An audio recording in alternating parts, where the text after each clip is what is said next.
9 minus 1 equals 8.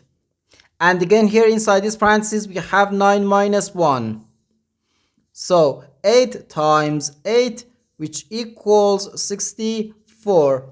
But this answer is not correct, because according to the order of operations, first we have to do parentheses, then exponents, then multiplication or division, and finally addition or subtraction. Remember that multiplication and division have equal priority and we have to work from left to right. And the same applies to addition and subtraction. In this expression, we have one subtraction, one multiplication, and one parenthesis. Inside this parenthesis, we have one subtraction. Here we have a multiplication, because in mathematics, when a number is placed next to parentheses, it means multiplication. And we usually don't write the multiplication sign for brevity. Okay, so according to the PEMDAS, first we have to do this parenthesis, then this multiplication, and finally this subtraction. If we do this subtraction before this multiplication or this parenthesis, it is wrong.